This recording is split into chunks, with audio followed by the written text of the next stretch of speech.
Hello students, welcome in the physics class. So we have completed the chapter gravitations. Today we will continue with the NCERT questions. So first of all we will solve the examples. It is given that the example number 8.2 इसकी बात करते हैं हम लोग.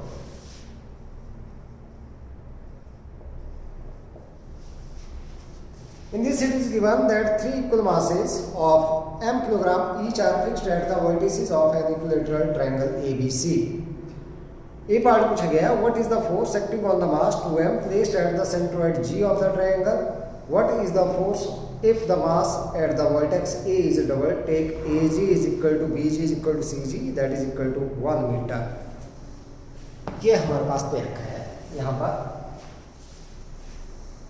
एक equilateral triangle दे दी हमारे पास.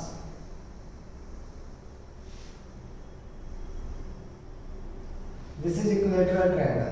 This is A, this is B, this one is C. यहां पर हमारे पास क्या है कि मास यहां पर कितना रखा गया है m1 that is equal to m. यहां पर अगर मैं बात करूं then m2 that is also equal to m and this one that is a m3 that is also equal to m. ये मासेस हमारे पास रखे. दिस इज इक्विलेटरल ट्रायंगल और हमारे पास सेंट्रॉइड की बात करेंगे हम लोग तो सेंट्रॉइड हमारे पास यहाँ पर G is the centroid.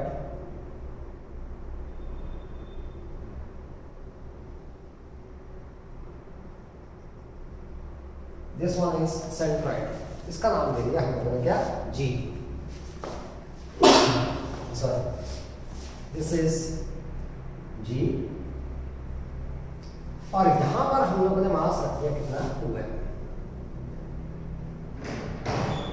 इस मास के ऊपर क्या करना है हम लोग ने टोटल फोर्स जो है वो निकालना है और उसके बाद हम लोग दूसरी कंडीशन देखेंगे. तो ये जो आपके पास है वो सारे के सारे 1 मीटर के बराबर दे रखे हैं. तो हम लोग इसको मान चलते हैं, मान लो ये आपके पास x है, ये भी x है, ये भी इसके बराबर है, x के बराबर है. अब अगर बात करें हम लोग m1 is equal to m2 that is equal to m3 that is equal to m. यही आ गया हमारे पास. So let this one that is BG that is equal to CG that is equal to AG that is equal to x. मैंने मान दिया x that is equal to 1 metre हमारे पास. बाद में देखते चलेंगे ये डिस्टेंसेस क्या आती है बराबर आपके पास आती है.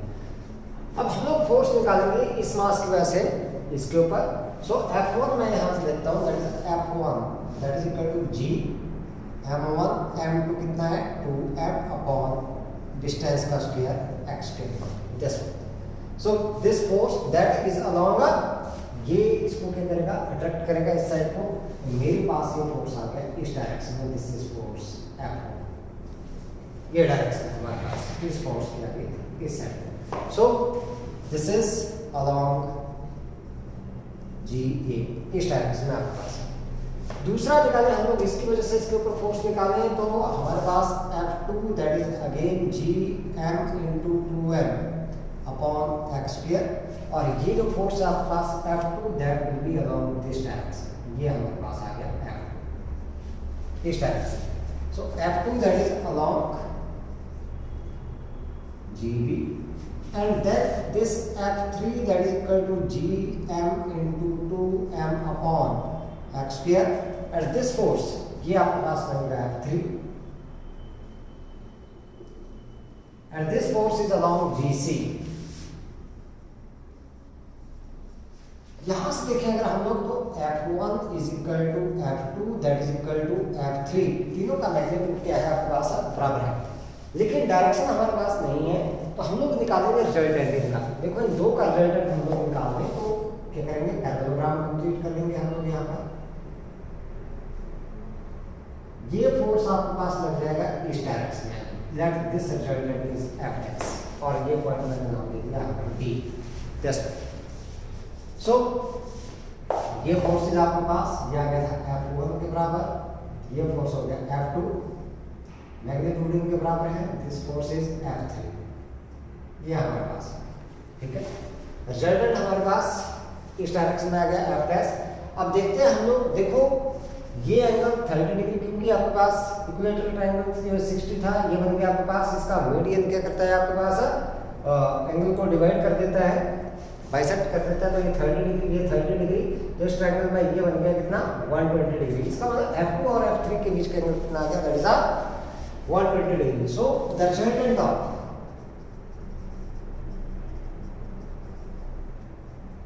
F2 एंड F3, मान लो ये मैंने मान लिया F dash that is equal to F2 square plus F3 square plus 2F2 F3 cos of 120 degree. अब क्योंकि F2 that is equal to F3 है, F3 that is equal to F2, तो मैं जहां पर F3 आप लोगों को नजर आ रहा है उसको किसके बराबर रख लो, F2 के बराबर। So this is F2 square plus F2 square plus 2F2 F2 cos of 120 degree that is -1/2।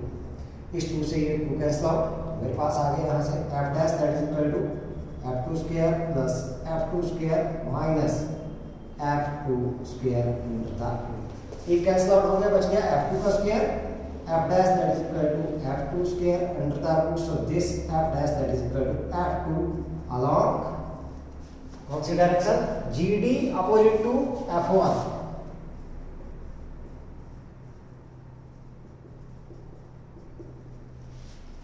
अब क्योंकि हमारे पास ये इन दोनों का रिजल्टेंट ये आ गया, अब बच गया इन दोनों का resultant. So the net force on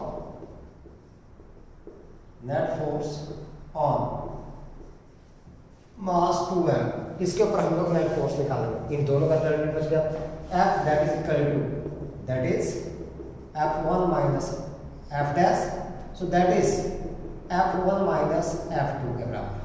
अब F2 that is also equal to F1 as F2 is equal to F1, so this F that is equal to F1 minus F1, so this force that is equal to 0, so net force that is equal to 0। अब दूसरा part हमारे पास ये जो आ गया A part, दूसरा बोला गया कि अगर मान लो हमारे पास ये जो मास है ये कितना हो जाए 2m के बराबर, m की बजाय कितना कर दिया हम लोगों ने इसको अब 2m। जब हमारे पास क्या गया this mass that is m1 that is replaced by, इससे रिप्लेस कर दिया हम लोगों ने इस मास को that is equal to 2m, double कर दिया इसको। तब देखो इनका रिजल्टेंट तो इतना ही था आपके पास, हमने क्या निकालना है that this one when b part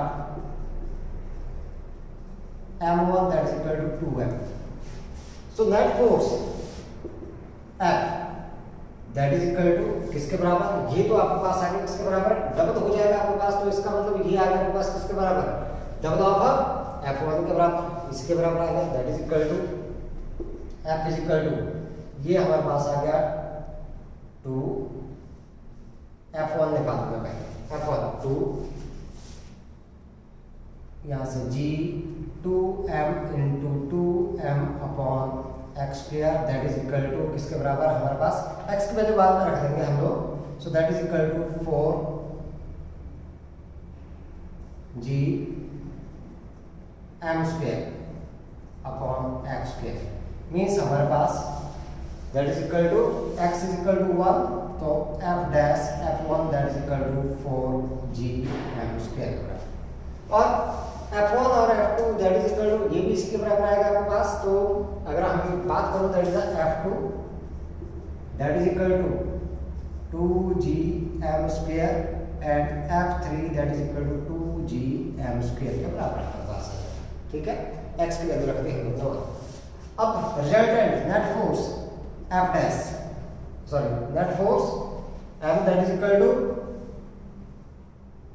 F1 minus this F dash, so F1 minus F dash, F dash जो है इनके किसी के बराबर आ जाएगा, so this one F1 that is equal to F1 minus F2, so this force F1 कितना है बेटा आपके पास, that is 4gm square minus 2gm square, ये हमारे पास था F2, so this force that will be equal to 2gm square and it act along GA, इस direction में आपको पास एक्ट करेगा along GA, क्या हमारे पास क्वेश्चन है।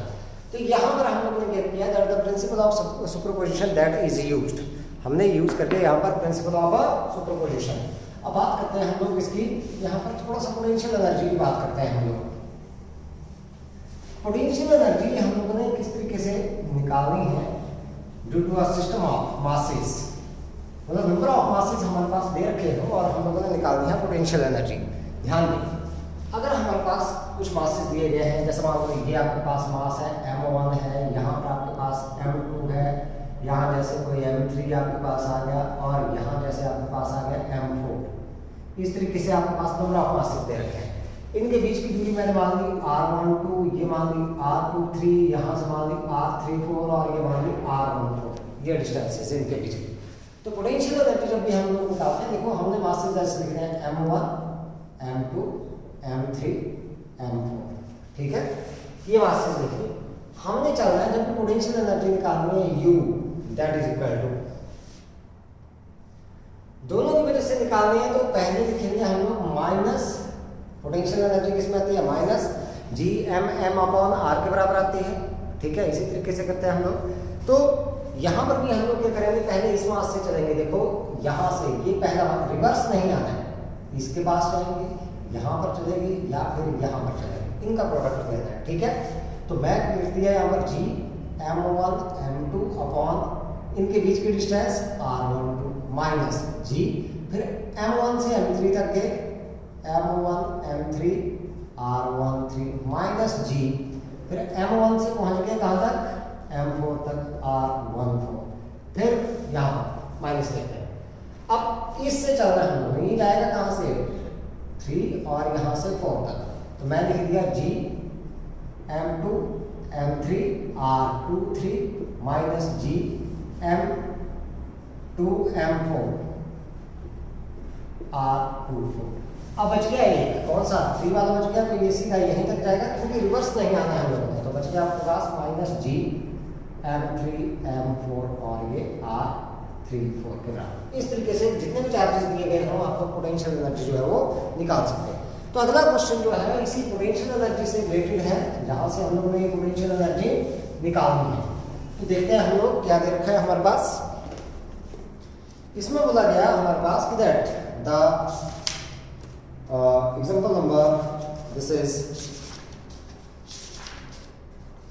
8.3, find the potential energy of a system of 4 particles placed at the vertices of the square of side L, obtain the potential at the center of the square। Masses हमारे पास दे रखे हैं, एक square दे दिया हमारे पास, ये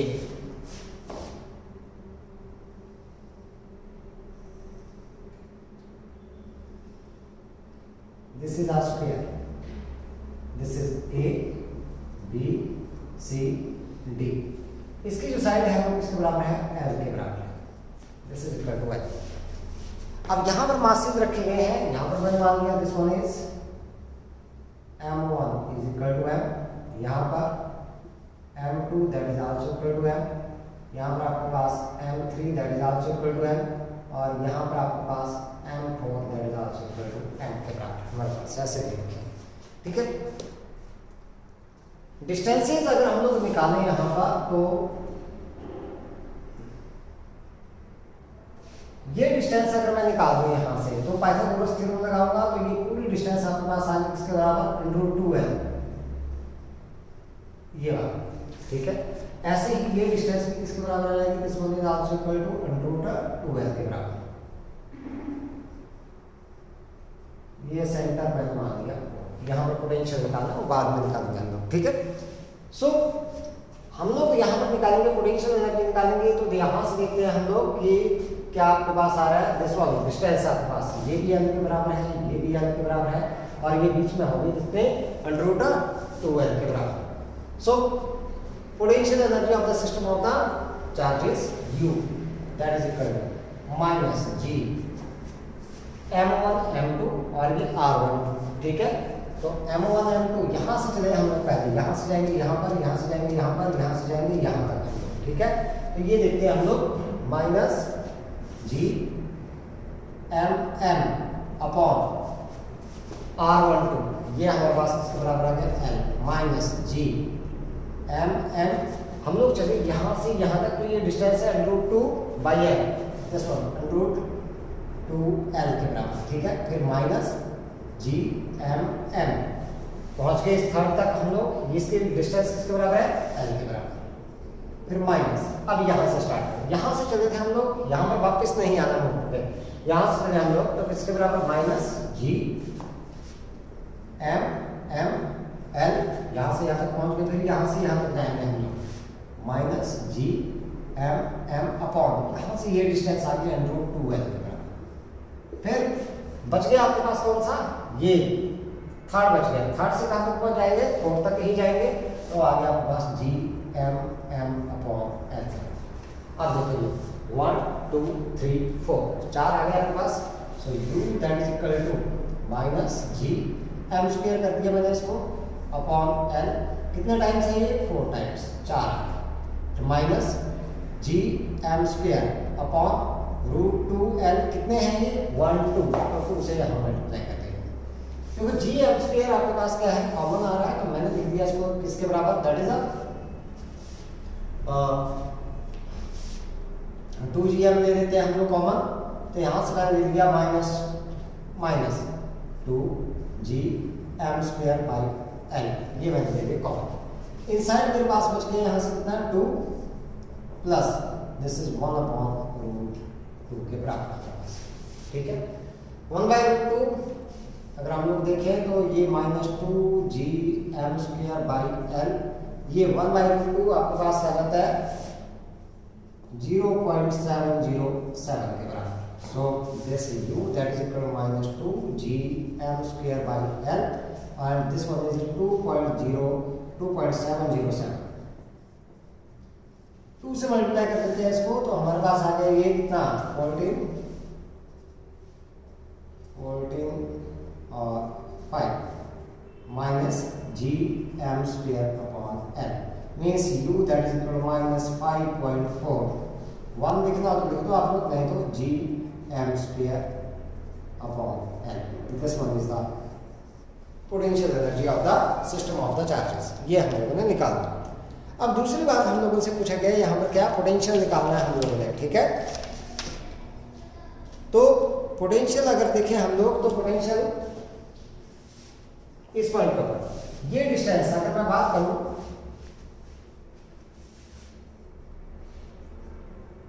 OD is equal OA is equal to OB is equal to OC is equal to OD that is equal to √2L/2। इसको रेशनलाइज कर दूं मैं तो मेरे पास आ गया L/√2, ये हमारे पास है, ठीक है। अब पोटेंशियल निकालेंगे तो हर की वजह से निकलेगा यहाँ पर इस डिस्टेंस के, तो मेरे पास आ गया पोटेंशियल पहले V that is equal to minus gm upon distance L/√2।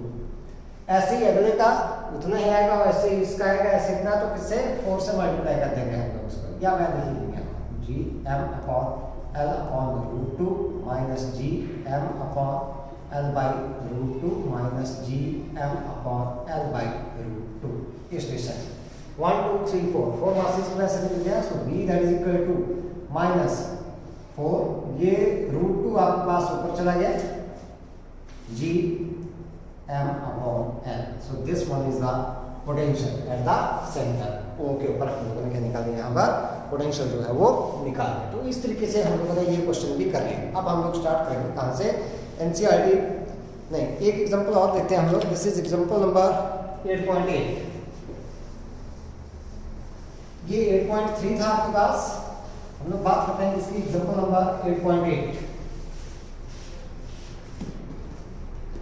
Example number this 8.8 हमारे पास क्या बोलता है that a 400 kilogram satellite is in a circular orbit of this one. एक चीज आप लोग ध्यान दें यहाँ पर, देखो हम लोगों ने एनर्जी निकाली थी सैटेलाइट की, टोटल एनर्जी E निकाली थी हम लोगों ने। So kinetic energy that is negative of the total energy and the potential energy that is negative the twice of kinetic energy. ये ध्यान रखना, kinetic energy that is negative of the total energy and potential energy that is negative the twice of the kinetic energy. इसका मतलब मैं अगर यहाँ पर निकालूं that is change in the kinetic energy that is equal to negative the change in the total energy, और आपके पास क्या change in potential energy that is negative twice of the change in the kinetic energy. ये हम लोग formula use करेंगे इसमें, ठीक है। तो यहाँ पर बोला गया है that 400 kilogram satellite is in a circular orbit of radius 2RE। RE का मतलब आपके पास क्या है, that is a radius of the अर्थ की बात की गई है हमारे पास, ठीक है। सो हम लोग बात करेंगे कि that energy of the satellite, energy हम लोगों ने सैटेलाइट की निकाली थी, that is a -GMM upon R के बराबर। So mass of the satellite, that the mass of satellite, ये बात कर रहे हैं हम लोग, that is M, that is given 400 kilogram, ये हमारे पास दिया गया है, ठीक है। सो मास ऑफ द अर्थ, ये लेट देंगे आपके पास, let M be the mass and R be the radius of earth। हमसे पूछा क्या गया है यहाँ पर, एक 2E के ऊपर है, 2RE के ऊपर है आपके पास, how much energy is required to transfer into the circular orbit of radius 4RE, what are the changes in the kinetic energy and the potential energies, ठीक है, ये हम लोग बात करेंगे। हमें पता है that the energy of sunlight, पहले आपके पास तो R1 है, इसको हमारे पास कहाँ से 2R से हम लोग कहाँ लेकर के गए इसको R2 that is equal to 4R तक, तो हम लोग ने यहाँ चेंज निकालना इन the kinetic energy and in the potential energy. जब इस ऑर्बिट से, इतनी रेडियस की ऑर्बिट से कहाँ पर लेकर के गए हम लोग, रेडियस 4R तक लेकर के गए हम लोग सैटेलाइट, तो कितनी एनर्जी आपके पास चेंज है, ठीक है। तो पहली बात हम लोग को पता है that the energy of the satellite E that is equal to minus GMM upon this one that is equal to 2R के बराबर, ये हमारे पास आता है, ठीक है। अब इनिशियल एनर्जी निकालने अगर हम लोग, initial energy E1 that is equal to किसके बराबर, माइनस GMM अपॉन 2R1 आपके पास आ गया, तो 2R1 का मतलब आपके पास आ गया 4R, ठीक है। और फाइनल निकालते चले तो E2 आपके पास आ गया minus GMM upon this one is 2R करेंगे तो कितना आ गया 8R के बराबर। So changing the total energy में चेंज निकालते हैं हम लोग, तो कितना आ गया पास, that is delta E that is equal to E2 minus E1, ये हमारे पास आ गया। तो E2 माइनस E1 अगर मैं यहाँ से देखूँ तो मेरे पास क्या आ गया है, माइनस GMM अपॉन 4R, ये तो मेरे पास आ गया कॉमन, ठीक है। यहाँ पर पहले मैं बात करूँ किसकी, E2 है, माइनस साइन मैंने बाहर ले लिया है, यहाँ से 4R तो बाहर निकाल दो तो बच गया 1/2 प्लस यहाँ से बच गया हमारे पास सिंपली 1, तो ये आ जाएगा 3/2। So this is equal to delta E that is equal to minus GMM upon 4R into 3/2. So this delta E that is equal to minus 3/8 GMM upon R के बराबर, ठीक है। ये हम लोग ने क्या निकाल दिया, this one is equal to what, that is a यहाँ से कितना था आपके पास, दिस वन इज 1/2 और ये भी हमारे पास, अच्छा ये माइनस किया था बेटा हम लोगों ने, तो माइनस माइनस यहाँ पर ये माइनस रहेगा और ये प्लस आपके पास, तो this will comes out to be, ये हम लोगों ने थोड़ा सा गड़बड़ कर दिया यहाँ पर, ये बेटा माइनस था आपके पास, प्लस नहीं था, तो दिस वन ये किस में रहेगा आपके पास, पहले वाला माइनस साइन हम लोगों ने कॉमन लिया है, तो आपके पास E2 ये प्लस में है और ये आपके पास -1, तो यहाँ से -1/2 बचेगा आपके पास, -1/2, तो ये आपके पास कितना आ गया, दैट इज इक्वल टू 1/8, तो सिंपली आपके पास 8 आ गया डेल्टा E, ठीक है। ये -1/2 यहाँ पर बच जाएगा आपके पास -1/2, so that is equal to 1/8 आपके पास। अब हम लोगों से क्या बात की गई है, that is a change in the kinetic energy. पहले हम मैं इसको किसकी फॉर्म में रख लूँ, हमें पता है that this GM upon R² that is equal to G, ये आपके पास आता है, तो GM that is equal to GR², ये हमारे पास आ जाता है। आप लोग यहाँ पर भी डायरेक्टली वैल्यू रख सकते हो, नहीं तो इससे कर लो आप लोग, इससे थोड़ा सा इजी पड़ेगा। तो मैंने निकाल दिया यहाँ पर डेल्टा ई, जहाँ पर GM दिख रहा है वहाँ पर मैंने लिख दिया GR², और यहाँ पर M अपॉन 8R। अब इस R से एक R कैंसिल आउट हो गया, तो delta E that is equal to GRM के बराबर divided by 8, GRM divided by इसके बराबर आ गया 8 के बराबर। सो वैल्यू रख दिया अगर हम लोग delta E that is equal to 9.8, R है आपके पास कितना, radius of R 6.4 into 10⁸ mass आपके पास ये रखा है कितना 400 kilogram upon this one is equal to 8, यहाँ पर आपके पास 8 5 ये हो गया 50 आपके पास, ठीक है। सो दिस डेल्टा ई अगर हम लोग कैलकुलेट करें then it comes out to be 3.13 into 10⁹ joule, इसके बराबर हमारे पास ये एनर्जी आ जाती है, चेंज इन एनर्जी। अब क्या निकालना है, डेल्टा की that is equal minus delta E change in kinetic energy, तो हमारे पास क्या आ गया ये minus 3.13 into 10⁹ joule. It means that negative sign indicate that the kinetic energy decreases, क्या हो गया आपके पास ये kinetic energy that decreases. Potential energy change in potential energy negative twice of delta के, तो 2 से मल्टीप्लाई कर दूंगा, माइनस माइनस प्लस हो जाएगा, that is 6.26 into 10⁹ joule. It means potential energy आपके पास क्या हो जाएगी, that increases, kinetic energy that decreases and potential energy increases. देख लो आप लोग कैसे होता है आपके पास, जैसे सैटेलाइट अर्थ के नजदीक होगा तो आपके पास ज्यादा स्पीड के साथ मूव करेगा, तो इसका मतलब काइनेटिक एनर्जी ज्यादा होगी, जैसे दूर गया तो आपके पास काइनेटिक एनर्जी क्या हो जाएगी, कम हो जाएगी। लेकिन जैसे जितना ये अर्थ के नजदीक है उतनी ही पोटेंशियल एनर्जी ज्यादा नेगेटिव होती है, और जैसे दूर जाता जाता है लेस नेगेटिव होती जाती है, मतलब आपके पास पोटेंशियल एनर्जी इंक्रीज करती जाती है, ठीक है। तो ये हमारे पास आ गया क्वेश्चन। अब हम लोग बात करेंगे इसकी एनसीईआरटी क्वेश्चंस की, ठीक है। So let us start with the NCERT questions. हम लोग स्टार्ट कर रहे हैं एनसीईआरटी एक्सरसाइज, तो ये आपके पास है क्वेश्चन नंबर 8.12, यहीं से स्टार्ट करेंगे हम लोग, बाकी सिलेबस से कुछ चीज़ें हट गई हैं। क्वेश्चन नंबर 8.12 यहाँ से बात करते हैं। इसमें क्या बोला गया है कि that a rocket is fired from the earth towards the sun, at what distance from the earth centre is the gravitational force on the rocket 0, mass of sun is equal to 2 into 10⁻30 kilogram, mass of earth that is 6 into 10⁻24 kilogram, neglect the effect of other planets, and orbital radius of earth that is a 1.5 into 10⁻11। ये हम लोगों ने मान लिया, और ये हम लोगों ने मान लिया सन, ठीक है। यहाँ पर अर्थ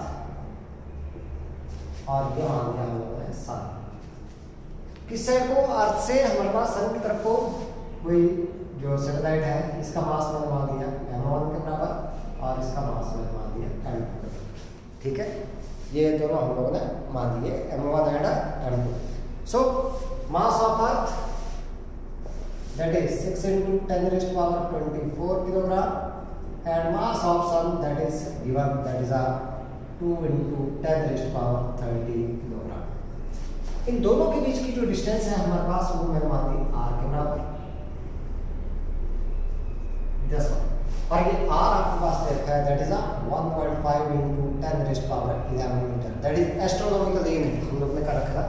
मान लो आपके पास अर्थ से कितने डिस्टेंस के ऊपर, x डिस्टेंस के ऊपर जो है आपके पास ग्रेविटेशनल फोर्स जो है क्या हो जाता है आपके पास, that gravitational force that is equal to 0।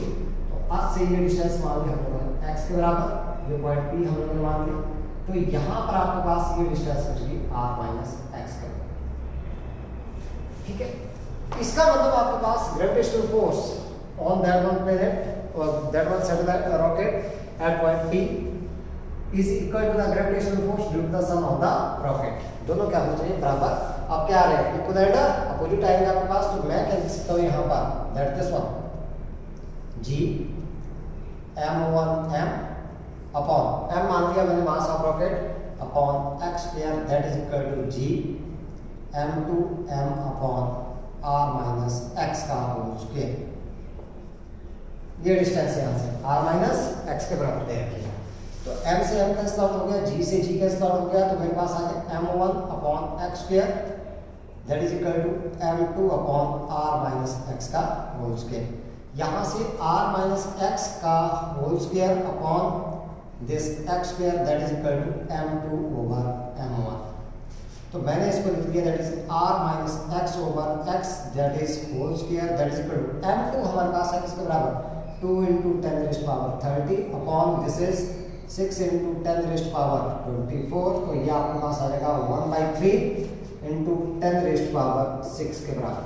So this r minus x upon x that is equal to 1 upon root 3 into 10 raised power 3 ये हमारे पास है, ठीक है। अब इसको अगर मैं सॉल्व करूं तो मेरे पास ये आ जाता है r minus x over x that is equal to 0.57 into 10 raised power 3। Almost ये आ गया आपके पास कितना 0.57 into 10 raised power 3। So r minus x that is equal to 0.57 into 10 raised power 3 और x के बराबर। सो इसको मैं अगर ऐसे लिख दूं that is r minus x that is equal to 10 raised power 3 से मल्टीप्लाई करते हैं तो मेरे पास आ गया 570 x के बराबर। सो r इज इक्वल टू 570 x plus x that is equal to r is equal to किसके बराबर आ गया आपके पास दैट इज 571 x। तो x निकालना है हम लोगों ने। So x that is equal to r upon 571. So x r कितना था आपके पास 1.5 into 10 raised power 11 divided by 571 ये आपके पास है। तो मैंने इसको लिख लिया x is equal to किसके बराबर यहाँ से 2 0 ले लेता हूँ मैं 1 2 1 5 1 लग गया हमारे पास, ये दूसरी और ये तीसरी 10 raised power 8 divided by 571। इसको अगर हम लोग डिवाइड करें तो आपके पास आ जाता है almost 2.6 into 10 raised power 8 metre. इतने डिस्टेंस के ऊपर अर्थ से क्या हो जाएगा that the gravitational force on the rocket that will be equal to 0, आपके पास 0 हो जाएगा, ठीक है। नेक्स्ट क्वेश्चन देखते हैं हम लोग। Next question is question number 8.15। It is given that A body weighs 63 newton on the surface of the earth. मतलब जो वेट है आपके पास बॉडी का, weight of the body that is equal to mg that is equal to 63 newton. ये हमारे पास दिया गया है, ठीक है। हमने क्या फाइंड आउट करना है that what is the gravitational force on it due to earth at a height equal to the half of the radius of the earth. मतलब कितनी हाइट के ऊपर हम लोग बात करेंगे that is the half of the radius of the earth. So h is given r/2। हम लोग यहाँ पर क्या करेंगे एक्सेलरेशन ड्यू टू ग्रेविटी की बात करेंगे तो हमें पता है that this g dash over g that is equal to इसके बराबर आपके पास आता है that is r square upon r plus h का स्क्वायर। h की वैल्यू रख दो किसके बराबर r/2 के बराबर। तो मेरे पास क्या गया यहाँ से that is equal to r square upon r plus r/2 का स्क्वायर। ये आपके पास कितना आ जाएगा that is equal to 3/2। So g dash over g that is equal to r square upon 3/2 r का whole square. So that comes out to be r square upon 9/4 r square. So r square से r square cancel out, g dash over g मेरे पास कितना आ गया 4/9। So this g dash that is equal to 4/9 of g। तो अब new wait अगर हम लोग निकालना है w dash that is equal to mg dash that is equal to g की वैल्यू कितनी आ गई 4/9 ऑफ g। तो 4/9 ऑफ mg। अब mg कितना दे रखा है 63 न्यूटन आपके पास दे रखा है तो दैट इज 4/3 इंटू 63 तो 9 है ये आपके पास 9 7 63। So this weight that is equal to 28 newton, ठीक है। अगला क्वेश्चन देखते हैं हम लोग दैट इज क्वेश्चन नंबर 8.16 की बात करते हैं हम लोग 8.16।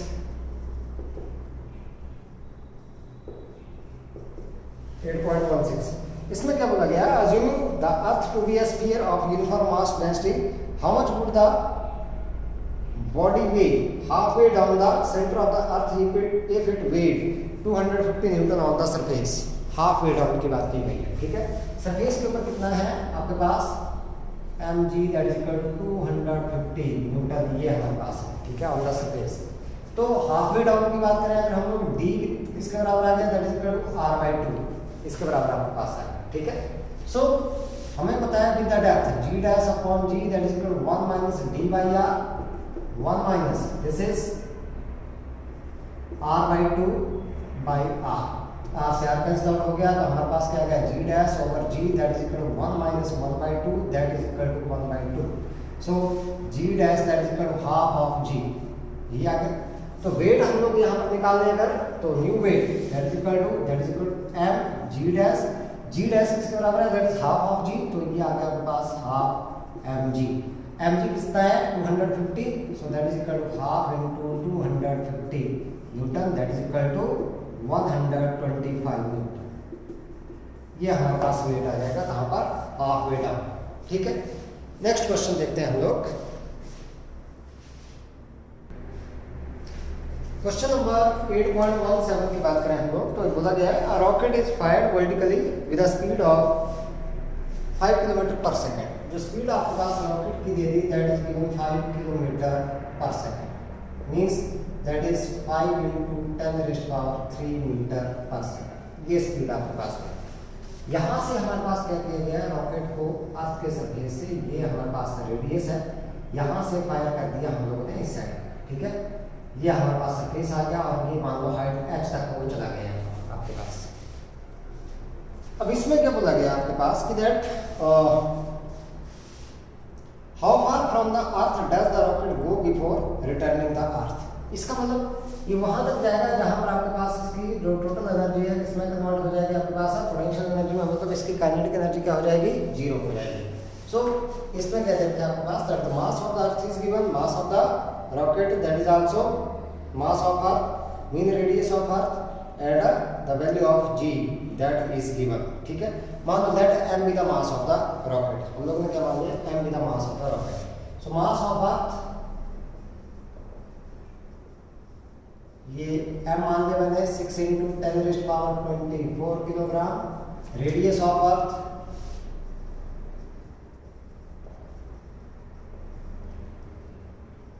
R that is 6.4 into 10⁻6 metre के बराबर, या 64 into 10⁵ मीटर के बराबर हमारे पास। Let m be the mass of earth।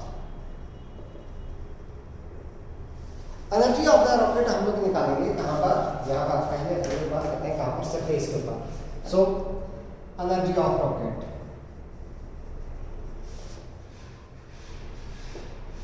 ठीक है, m be the this is the mass of rocket, rocket ये है हमारे पास, ये not mass of the earth, mass of earth तो हम लोगों ने मान दिया, this one is small m that is the mass of the rocket, rocket ये हमारे पास। अब देखो रॉकेट की जो एनर्जी है सरफेस के ऊपर निकाले तो एक तो इसको काइनेटिक एनर्जी दी हम लोगों ने और दूसरा पोटेंशियल एनर्जी आ रही है आपके पास, क्योंकि डिस्टेंस r के ऊपर है, ये कहाँ से, सेंटर्स के ऊपर। तो हमारे पास टोटल एनर्जी यहाँ पर initial on the surface of earth,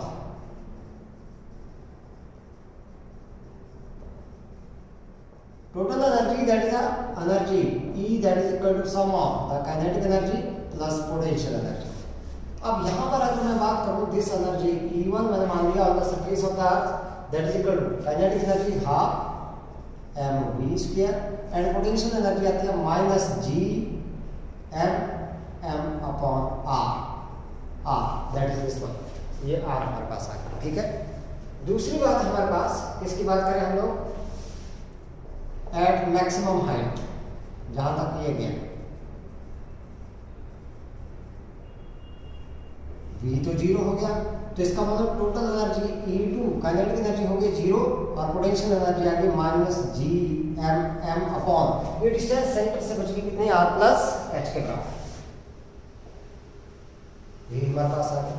so this E2 that is equal to minus g m upon r plus h। अब ये दोनों एनर्जी क्या होनी चाहिए, बराबर होनी चाहिए, that is this E1 is equal to E2 according to the conservation of energy. So half mv² minus g m upon r that should equal to minus g m upon r plus h। हमें v square चाहिए। देखो m आपके पास common आ रहा है, cancel out हो रहा है, तो मेरे पास बच गया यहाँ से that is half v square minus G M upon R is equal to minus G M upon R plus H के बराबर। इसको इस साइड ले जाएंगे तो मेरे पास आ गया यहाँ से half v square is equal to minus G M upon R plus H, ये माइनस माइनस क्या आ गया plus G M upon R. मैं थोड़ा सा इसको ऐसे लिख देता हूँ, half v square is equal to G M upon R minus G M upon R plus H के बराबर।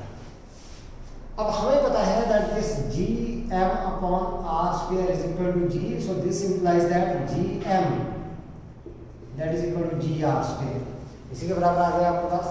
तो जहां पर जी एम दिख रहा है वहां पर जी आर स्क्वायर रख देंगे हम लोग, half V square is equal to G R square over R minus G R square upon R plus H. यहां से आर कैंसिल आउट हो गया, half V square is equal to इसके बराबर आ गया आपके पास G R minus G R square upon R plus H. G R में यहाँ से कॉमन ले लो तो मेरे पास आ गया half V square that is equal to G R into 1 minus R upon R plus H. So half V square is equal to G R into ये आपके पास आ गया R plus H minus R over R plus H. R से R cancel out तो हमारे पास ये बच गया half V square is equal to G R H, ये आर से R cancel out upon R plus H. Cross multiply कर दो तो मेरे पास आ गया यहाँ से V square R plus H is equal to G R H.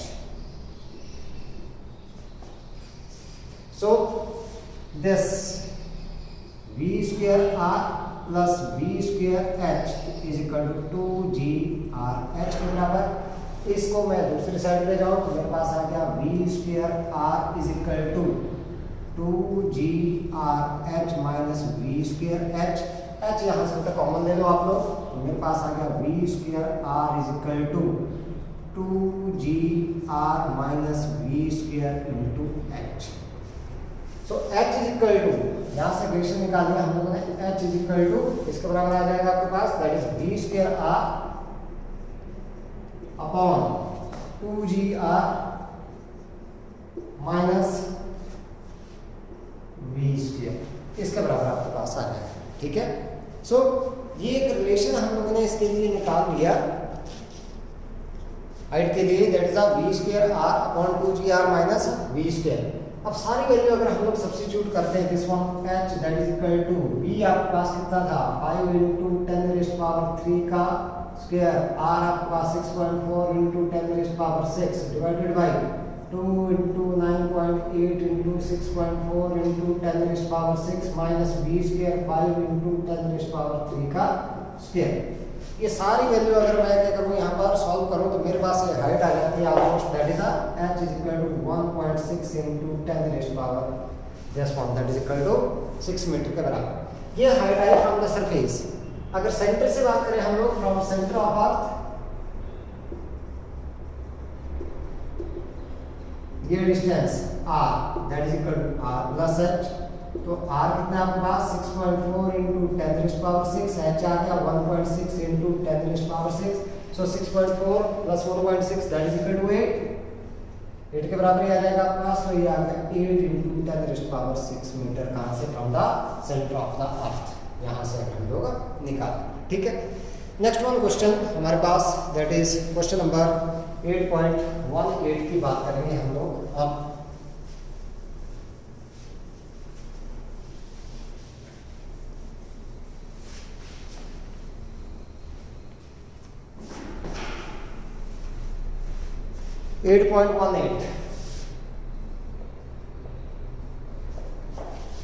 ध्यान दे, इसमें क्या बोला गया आपके पास कि that the escape speed of the projectile on the surface of earth is 11.2 kilometre पर second.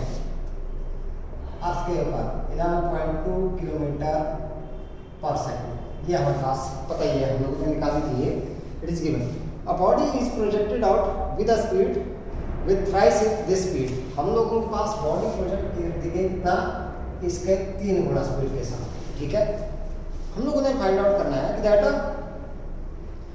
what is the speed of the body far away from the earth, ignore the presence of the sun and other। मतलब far away का मतलब है इसके gravitational field से दूर। मान लो आपके पास let v not be the speed of body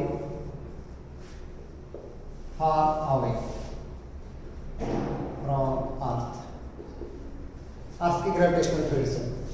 अब देखो जो काइनेटिक एनर्जी बचेगी, एक तो हमारे पास काइनेटिक एनर्जी चाहिए ग्रेविटेशनल फील्ड क्रॉस करने के लिए, इससे चाहिए दी कितनी है टोटल, ये दी है, तो उतनी तो डिसिपेट हो गई जितनी कितनी आपके पास है। भाई कुछ काइनेटिक एनर्जी तो खर्च हो गई, कहाँ तक जाते जाते आपके पास है ग्रेविटेशनल फील्ड को क्रॉस करने में, और बाकी जो बची वो आपके पास इस काइनेटिक एनर्जी में, इस स्पीड से जो मूव करेगा उस काइनेटिक एनर्जी में बच गई। तो हम लोग क्या लिख सकते हैं that half M V not square that is equal to half M V square minus half M V E square. ये तो चाहिए, क्योंकि ये तो क्या हो गई माइनस हो गई किसको, ग्रेविटेशनल फील्ड को क्रॉस करते करते। तो m से m कैंसिल आउट हो गया, हाफ से हाफ आपके पास v not square that is equal to v square minus v e square. So this v not that is equal to v square minus v e square under the root आपके पास आ गया। ठीक है, अब this v not that is this v that is equal to 3v, तो 3v का square करेंगे हम लोग v e का, तो ये आ गया 9v e square minus v e square under the root. This comes out to be 8v e square under the root, so that comes out to be इसके बराबर under root 8v e। ठीक है, यहाँ पर हमारे पास इसको under root 8 को मैं लिखता हूँ 2 under root 2 into v e, substitute the value, यहाँ से 2 into 1.414 into this one that is 11.2 kilometre पर सेकेंड। तो ये जो आपके पास स्पीड है that comes out to be 31.7 kilometre पर सेकेंड। 30 कितना आपके पास है 31.7 किलोमीटर पर सेकंड। ये हमारे पास क्या बचाएगा, इसकी स्पीड बचाएगा। ठीक है, next question is 8.19। Question number 8.19 क्या बोलता है आपके पास, a satellite orbits the earth at a height 400 kilometre above the surface. Height दे रखी है आपके पास कितनी, 400 kilometre, means that is 400 into 10 raised power 3 meter means 4 into 10 raised power 5 meter। इतने हाइट को क्या कर रहा है, ये ऑर्बिट कर रहा है। ठीक है, how much energy must be expended to rocket the satellite out of earth's gravitational influence. Mass of satellite is given, जो मास आपके पास this satellite is orbiting, mass of satellite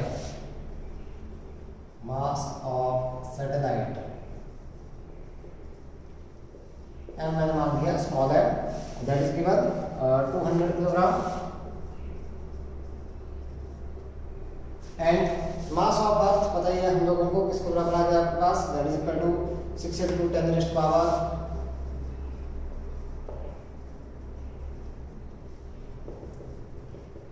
power 24 kilogram.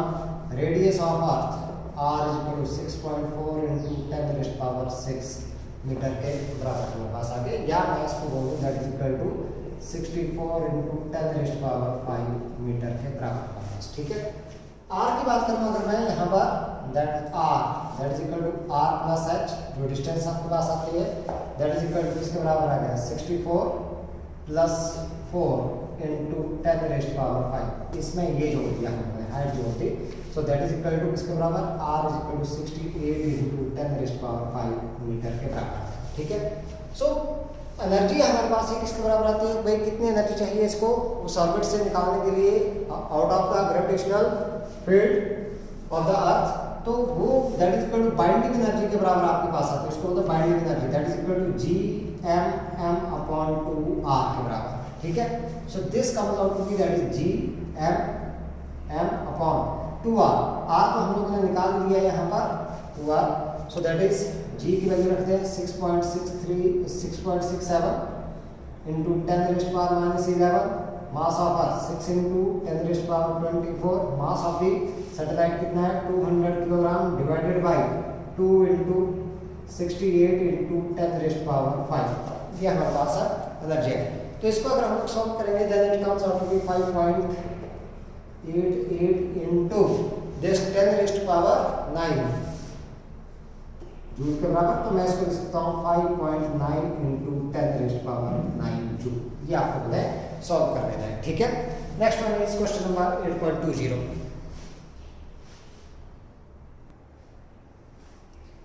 Question number 8.20 is given 2 stars each of solar mass 2 into 10⁻30 kilogram. M1 is equal to M2 that is equal to M मान लिया मैंने 2 into 10⁻30 kilogram। ये दो satellites आपके दो stars आगे रखे are approaching each other for head-on collision when they are at a distance of 10⁹9 kilometer। Are है हमारे पास 10⁹9 किलोमीटर, मतलब 10⁻12 मीटर की बात कर ले। इसमें क्या आपके पास कि data their speeds are degrees. जब ये डिस्टेंस इनिशियली हम लोगों ने ये मान लिया ये दो स्टार्स है, इनके बीच की डिस्टेंस कितनी आ गई, that is this one is R मैंने मान। रेडियस हर किसी किसके बराबर है, आर के बराबर है। अब उसके बाद क्या बोला गया कि that there speed is negligible. तो इनकी एनर्जी में बात करता हूँ यहाँ पर initial energy of the stars E1 that is kinetic energy plus potential energy. Kinetic energy तो 0 है और पोटेंशियल एनर्जी की बात करूँ मैं तो माइनस GM/m अपॉन r के बराबर बता सकते हो, ठीक है। तो ये आपके पास इनिशियल एनर्जी आपके पास आ गई that is minus GM² upon r, ठीक है। अब दूसरा क्या बोला गया कि ये क्या करता है this collide with a speed v। हमने वही निकाल दिया speed that what speed they will collide. अब इनकी रेडियस आपके पास ये भी r के बराबर है, ये भी r के बराबर है, तो ये डिस्टेंस होगी 2r के बराबर। This one this is equal to 2r के बराबर आ गई हमारे पास। तो अब क्या बोला गया हमारे पास कि that this one second case में क्या बोला गया कि that their speeds are what is the speed with which they collide. मतलब कोलाइड मान लो v स्पीड के साथ कोलाइड कर रहे हैं तो फाइनल एनर्जी देखो, final energy that is equal to किसके बराबर आपके पास आ गया, दैट इज एक तो आपके पास E2 that is equal to kinetic energy plus potential energy. So kinetic energy दोनों की आएगी आपके पास that is equal to half mv² plus half mv²। एक की भी एनर्जी है, दूसरे की भी एनर्जी है, और potential energy minus GM/m upon distance इनके बीच की किसके बराबर आ गई that is equal to 2r। ये हमारे पास ठीक है 2r के बराबर। तो ये half mv² that is equal to mv² minus GM² upon 2r। अब क्या होना चाहिए, हम लोगों ने ये स्पीड निकालनी है तो final kinetic energy that is equal to initial kinetic energy as E2 that is equal to E1। तो मैं लिख सकता हूँ mv² minus GM² upon 2r that is equal to minus GM² upon r। तो मेरे पास यहाँ से m तो बेटा आपके पास क्या हो जाएगा this m that that's not so v² minus GM upon 2r is equal to minus GM upon r, ठीक है। इसको मैं दूसरी साइड ले जाऊं तो मेरे पास आ गया ये v² that is equal to minus GM upon r plus GM upon 2r के बराबर, ठीक है। So v² that is equal to GM मैं बाहर निकालूं, इनसाइड मेरे पास बच गया 1 upon 2r minus 1/r। r जो है आपके पास ये r की value this r is given 10⁻4 kilometre जो रेडियस है आपके पास। This r that is equal to 10⁻4 kilometre means that is equal to 10⁻4 7 metre के बराबर।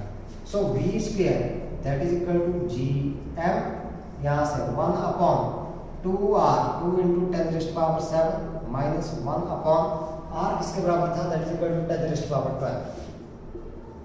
आप लोग एलसीएम ले सकते हो, दैट इज जी एम, यहाँ पर आपके पास एलसीएम आ गया 2 इंटू 10⁻12, तो यहाँ पर बच गया आपके पास कितना 10⁻5 minus 1, 10⁻5 minus 1 almost that is equal to 10⁻5। So v square that is equal to G M upon 2 into 10⁻12 into 10⁻5। तो मेरे पास आ गया यहाँ से v square that is equal to G M upon 2 into 10⁻⁻7 के बराबर। ठीक है, ये वैल्यू मैंने यहाँ पर निकाला। अब सारी वैल्यू अगर मैं रखूँ यहाँ पर, तो मेरे पास आ गया v that is equal to G की वैल्यू पता ही आपको 6.67 इंटू 10⁻11। m आपके पास मास दे रखा है 2 इंटू 10⁻30 अपॉन 2 इंटू 10⁻7।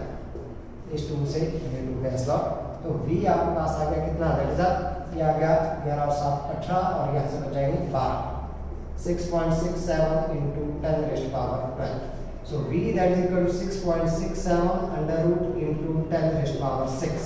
ठीक है, तो ये 6.67 की अगर मैं बात करूँ, ये एलसीएम निकाल के चलो, तो एलसीएम आपके पास आता है 2.58 के करीब। ठीक है, so 2.58 into 10⁻6 metre per second, या हम लोग बोल सकते हैं v is equal to 2.6 into 10⁻6 metre per second से ही क्या कर जाएंगे, कोलाइड कर जाएंगे। ठीक है, अब बात करते हैं हम लोग नेक्स्ट क्वेश्चन, लास्ट क्वेश्चन आपके पास है क्वेश्चन नंबर 8.21। इसमें क्या बोला गया है, that 2 heavy spheres each of mass 100 kilogram, हर किसी का मास कितना दे रखा है, that is 100 kilogram. m1 is equal to m2 that is m that is equal to 100 kilogram. ये है हमारे पास 2 स्फीयर,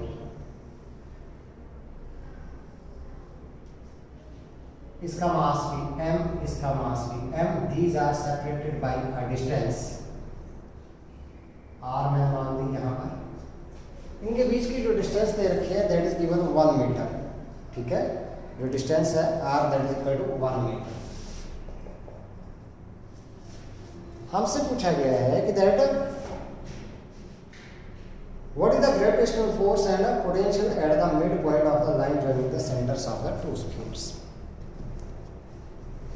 इस पॉइंट के ऊपर ये मान लो आपके पास, इस पॉइंट के ऊपर ये O मैंने माना, जो डिस्टेंस है यहाँ से r/2 और यहाँ से भी r/2। यहाँ पर ग्रेविटेशनल फोर्स निकालना मतलब ग्रेविटेशनल फील्ड इंटेंसिटी निकालनी नेट। देखो पहले वाले की वजह से आपके पास I1 इसकी डायरेक्शन होगी ये, और I2 आपके पास डायरेक्शन आ गई ये।